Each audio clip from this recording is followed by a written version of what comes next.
everyone to our channel. I'm Stoner. And I'm Lush. And this is Stoner and Lush, baby. That's Today right. we are going to discuss the Charlie Sheen documentary on Netflix. As far as biopic documentaries go, one of the best I've ever watched.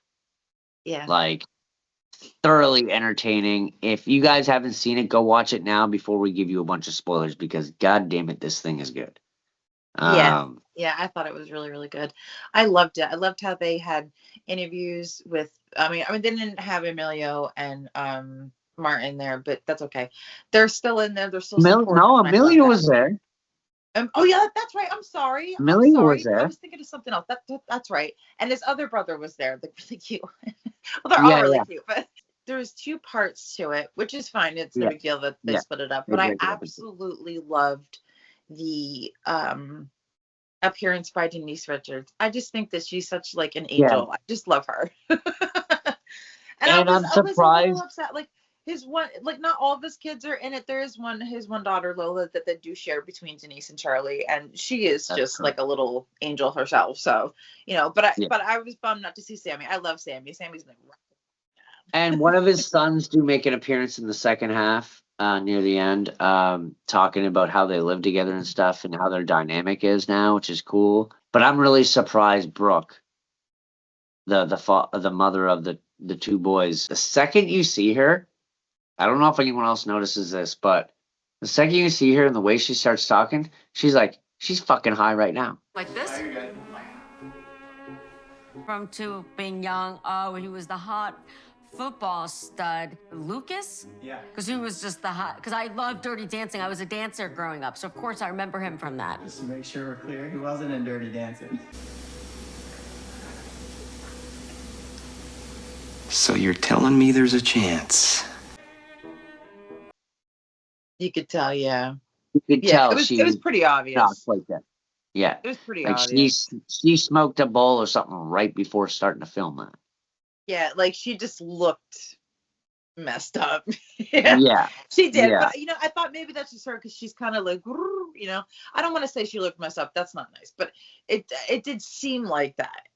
Well, it's either that or she's basically perma-fried She could be. I mean, that does because she happen. smokes so much. It does happen. Right? Because she didn't look gross, but she looked not all there. No, she didn't look gross at all. She's looked great, but you could tell in her eyes something was shifty. Glossy a little bit, and then as it went on, she seemed normal. So she took something. Maybe she took something for courage to get in front of the camera and film. Maybe. Right? You Like that, never know. maybe. She endured a lot with Charlie, I'm sure. And I'm sure like everybody who comes across Charlie Sheen has always had a good experience, but a radical experience in that. Look at me, duh.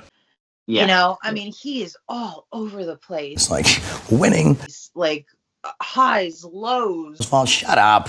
Shut up. Stop. Move forward. Like he's just like it's funny. He's a machine. And there was a story I remember, like when you used to ride the bus to school and they used to have the radio on, so you'd hear the radio. There was a story where Charlie Sheen would have sex so much, and you got all the prostitutes, the whole nine, and he had like silk pajamas made up, but it was embroidered the machine, like, but it was spelled like Sheen, like S-A-E. Yeah. And I was think I feel like he's like fucking Energizer Bunny. Should have got that too. I think you see that in the documentary in some of the clips, like because there's a lot of home clips that they show. I love the home stuff of like the boys just starting out and everything. Oh my god, Amelia was so blonde. It's so funny. Right? Yeah. I love it. I love all that like behind the scenes stuff. Like And how they would make their little fake kid movies because their dad was a movie star, so they were doing this thing. And then they finally get to start doing real movies themselves. And Sheen was started out good. I mean, I think he bags on himself that he wasn't doing great at like he had to really work for it. But dude, like anyone in Hollywood, just because you have family that's doing well in Hollywood doesn't mean you're the golden ticket. Some people get that golden ticket. Not everyone does. But he worked his ass off to get it. But he also, obviously, again, jumped through hoops to get there. And we've seen it. But when he did Platoon, I think that was like I believe they say that was like his catapult role there to get him into the bigger I stuff. could see that for sure. And after that, it was just golden. I mean, everybody raves about that. I mean, that film is really good, and everyone always compares it to Apocalypse Now, which I can see, but it is a very different movie. And you have to think, wow, Charlie Sheen and Martin Sheen comparison to the same. It's comparable, yes, but it's still its own entity. I feel like when people attack that, and it's so funny that Charlie Sheen is like the attraction, but he's not on the poster. Yeah, like they didn't make him a big deal, but yeah, he was a big deal. It's funny how because he wasn't a big name, that's why they did that. I think they explained that in the documentary, I believe. First half is very entertaining to see like his starting point, where he was going, and how his like stardom was going up, and him and Emilio being able to do like movies together, because they did a couple movies together. They did, and it was really great. And there's a lot of good cameo interviews in it as well. Like Sean Penn is there. Oh God, I love it. I love Sean Penn. I was like, ah! And Sean Penn, by the way, aged terribly. Excuse me. He is still hot, and I take him in that Canadian tuxedo that he's wearing in the interview, even though it's a little too much denim for me. But I still, he's still hot. Okay, all right. Agree to disagree. I don't think he aged that well, but agree to disagree. That's fine. I would still jump on him and pull that hair. Let's move on. Let's move on. Other people that interviewed and talked about him, and from fellow actors and friends and family and stuff. Really great. I'm kind of upset that Martin didn't come in and say anything, but I mean, I guess maybe I think he thought his part of the story was told well through everyone else, and he didn't have to. Like the second part of this documentary is really when the debauchery and addictions and stuff are really let loose. Walk into my plan, and you're going to win. I'm by winning. Especially during 2.5 Men, or when I forgot he was on Spin City until I watched it. Like, oh shoot, right, he did Spin City, and then he did, 2.5 Men. I love 2.5 Men. And only with the Charlie Sheen years. Fucking what's his Ashton Kutcher? Get him out. Fucking. I watched a bit of it, but I was like, this is not nearly as good. No, it sucks. Charlie Sheen it's not good at all. It sucks. Hence why he was. I absolutely love you. He's another one. John Cryer's in there too. He does good interviews. I love John Cryer. He will always be the Duck Man. And you know what? He speaks mad truth. He doesn't sugarcoat anything. Yeah. He tells you how it was like on set. Like if Charlie didn't show up, or if he did, he'd be like, oh, well, he didn't show up to rehearsal, but yeah, he came up and still knew his lines and delivered it.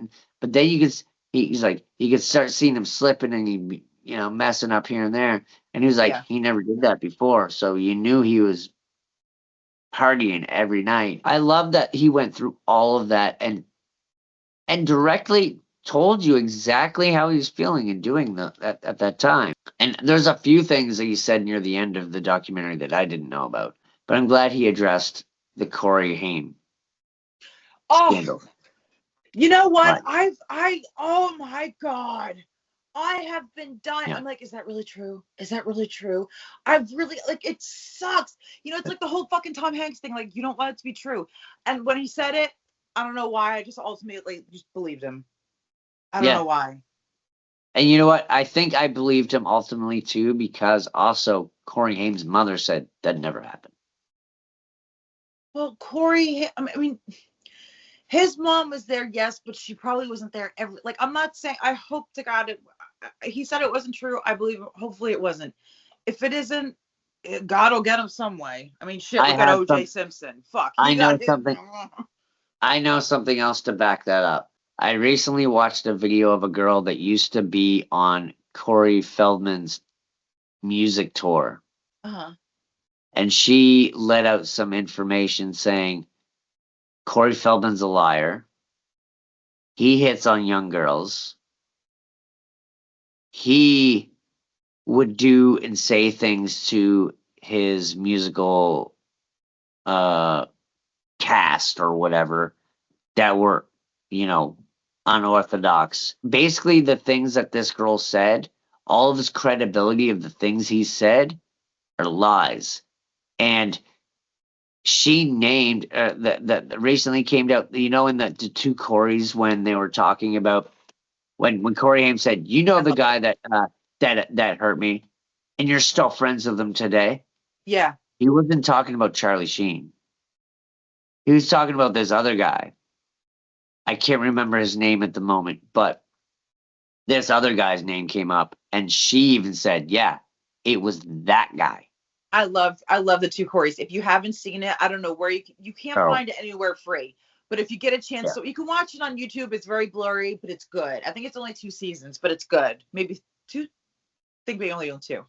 But I love it. Yeah, everyone speculated there was Charlie Sheen that they were talking about in that, but it's not. It's this other guy. So the whole Charlie Sheen, when he said, no, that never happened, I fully unbelieved him.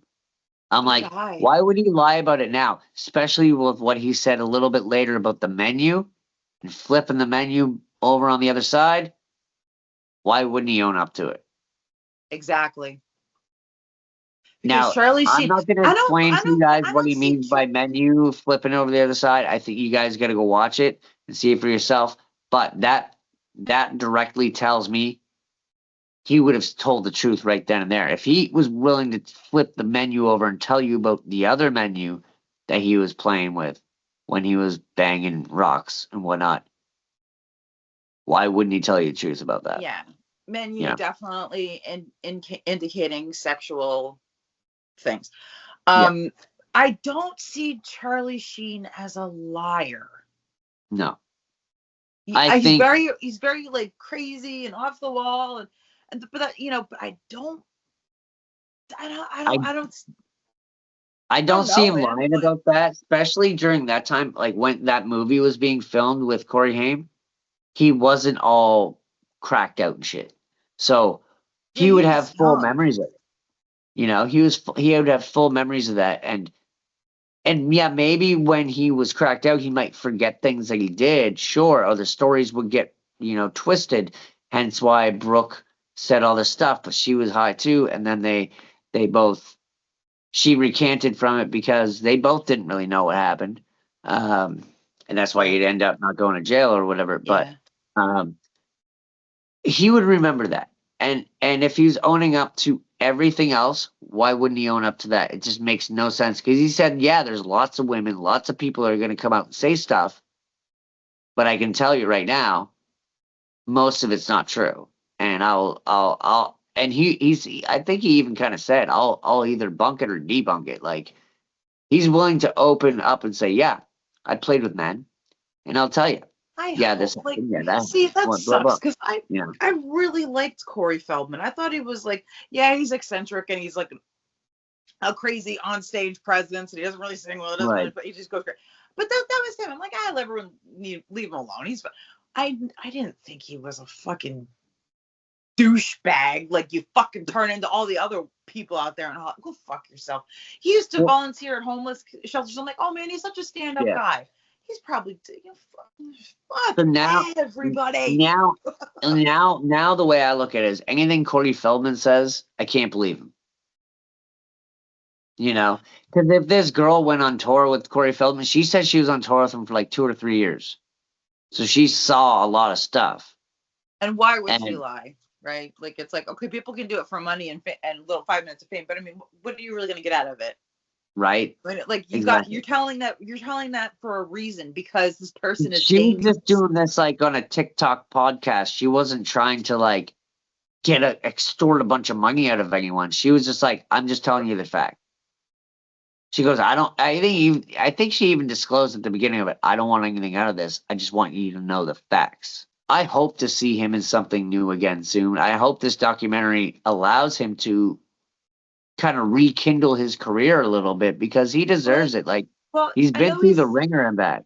I know he just, along with the documentary, he has a book out, which I do plan to read. He has books out, but I know he's doing a tour because he's coming around near me, and I'm going to try to go see him. I'm going to try. We'll see what happens. So he's doing another tour thing. It won't be like it was before because we saw that in the documentary. Again, guys, if you haven't seen the documentary, you got to watch it.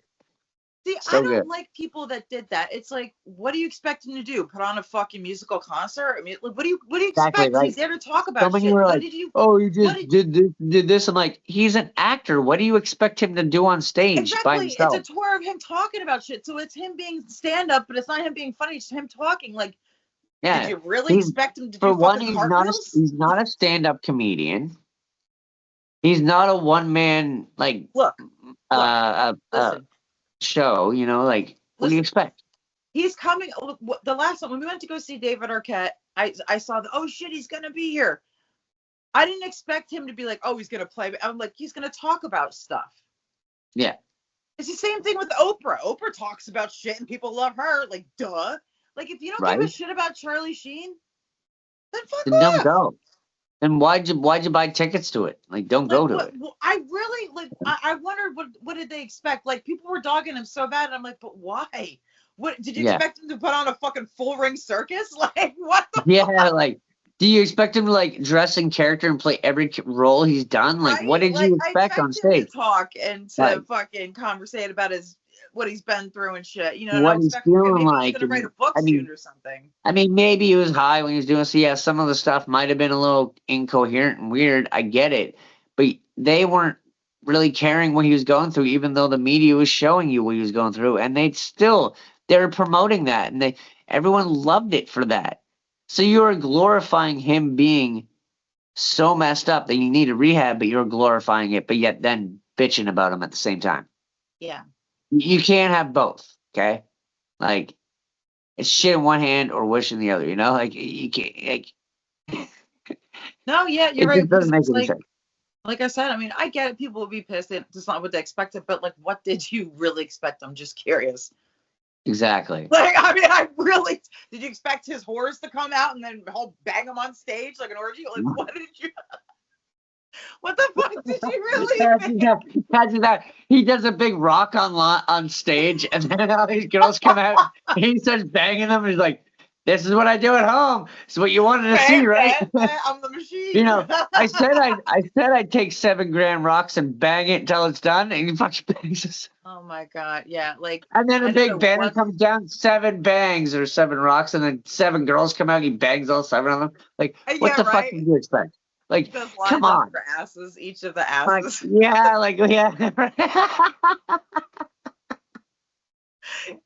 girl has the ass. One girl has. Okay, let's not. Okay.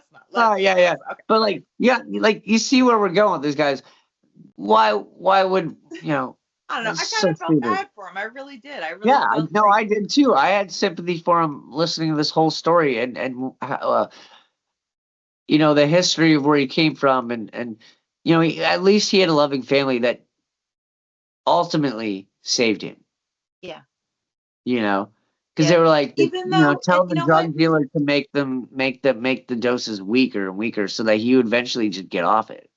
That was like, you got to look at that guy and go, that was fucking smart. Yeah. Yeah. Because ultimately he kind of saved his life a little bit. You know what I mean? A little bit, yeah. I mean, if he had kept on going the way he was going, he was definitely going to die. Oh God, yeah. There's he can take a lot and people can take a lot, but still, everyone has their fucking breaking point. My God. Every body has a limit, and I mean body. Like things will start to break down. Like everything goes through your liver. I'm sure his liver is obliterated. He's lucky. I'm serious. I think he's lucky to be alive, and I think that's. And I mean the whole. Okay, I'm gonna say the whole AIDS thing I did not know about. I'm surprised he didn't. That he came out a while ago with that. I didn't hear about it apparently. And like I said, the only other thing I didn't really know about is like him admitting about the back part of the menu. Yeah, I didn't know that either. I didn't know he was into that. But I mean, hey, you know what? He's into it. It makes him happy. What are Do you you know how gonna many do? people? Here's what I'm gonna say. How many people do you think are into it? Everyone's gonna say, oh, maybe 30% of people. No, 85% of people are willing to go the other way. Mhm. 100%. Like, oh, and that's a 100% guarantee. I tell you right now. And anyone who says that they're not, yeah, you're lying to yourself. Yeah. But I loved how he opened up so freely in this, and Yeah, he I did. literally believed everything he said. Honestly, because he even said some of the bad things he did. He owned up to everything. Like, and having Denise and Brooke being there and agreeing with everything, and Yeah. then and having Yeah. their sides of what they saw, and he didn't debunk any of those things. Honestly, make this one of the most factual biopics I think I've ever watched. Right. It was very cut and dry. So Boom, boom, boom, boom, boom. There like, was no fluff in it. yeah, exactly. So if you guys haven't seen it, you need to watch it.